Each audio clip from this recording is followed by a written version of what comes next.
அனைவருக்கும் வணக்கம். சற்று முன் வெளியான முக்கிய அறிவின்படி, மக்களே பாதுகாப்பாக இருங்கள், மீண்டும் வேகம் எடுக்கும் கொரோனா வைரஸ், மீண்டும் லாக்டவுன் போடப்படுமா? கடந்த சில ஆண்டுகளாக கொரோனாவின் தாக்கம் குறைந்திருந்த நிலையில் தற்போது மீண்டும் அதிகரிக்க தொடங்கியுள்ளதால் கொரோனாவை கட்டுப்படுத்தும் விதமாக புதிய கட்டுப்பாடுகள் குறித்தும் மேலும் பொதுமக்களுக்கு எச்சரிக்கை அறிவிப்புகள் வெளியாகியுள்ளன. இதை பத்தி விரிவாக வீடியோல பார்க்கிறோம். வீடியோவை ஸ்கிப் பண்ணாம பாருங்க.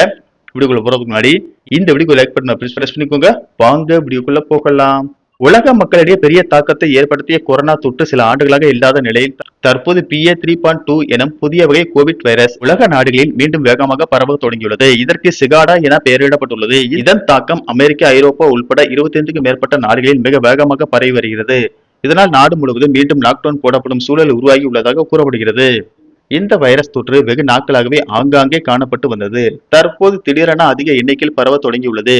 முதலில் நவம்பர் 2024 தென்னாப்பிரிக்காவில் இந்த சிகாடா வைரஸ் கொரோனா கண்டறியப்பட்டது. இந்நிலையில் தற்போது அமெரிக்கா, ஜெர்மனி, ஆஸ்திரேலியா, நெதர்லாந்து, ஐரோப்பா உள்பட சுமார் 25க்கும் மேற்பட்ட நாடுகளில் பரவியுள்ளது. இதன் தொடக்கமான ஒமிக்ரான் வகையை விடவும் இது வேகமாக பரவுவதாக சொல்லப்படுகிறது. இந்த வைரஸ் ஸ்பைக் புரோட்டீனில் சுமார் 70 முதல் 75 மாற்றங்கள் ஏற்பட்டுள்ளன. அதிக மாற்றங்கள் இருப்பதால் உடலின் நோய் எதிர்ப்பு சக்தி மற்றும் முந்தைய கொரோனா தடுப்பூசியில் இருந்து தப்பிக்கும் வாய்ப்பு அதிகம் என குறிப்பிடப்பட்டுள்ளது.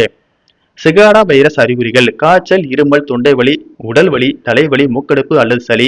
சிலருக்கு மூச்சு திணறல், வாசனை அல்லது சுவை இழப்பு போன்ற அறிகுறிகள் ஏற்படலாம். குறிப்பாக சுவாச குழாய் தொற்று போலவே இது இருப்பதால் கூட்டமான இடங்களுக்கு செல்லும் போது முகக்கவசம் அணிந்து செல்ல வேண்டும். காய்ச்சல், சளி போன்ற அறிகுறிகள் இருந்தால் தாமதிக்காமல் பரிசோதனை செய்து கொள்ளுங்கள். கைகளை அடிக்கடி சோப்பு அல்லது சானிடைசர் கொண்டு சுத்தம் செய்ய வேண்டும். உடல்நிலை சரியில்லாமல் இருந்தால் தனிமைப்படுத்திக் கொள்வது நல்லது. முதியவர்கள் மற்றும் நோய் எதிர்ப்பு சக்தி குறைவாக உள்ளவர்கள் கூடுதல் கவனமாக இருக்க வேண்டும்.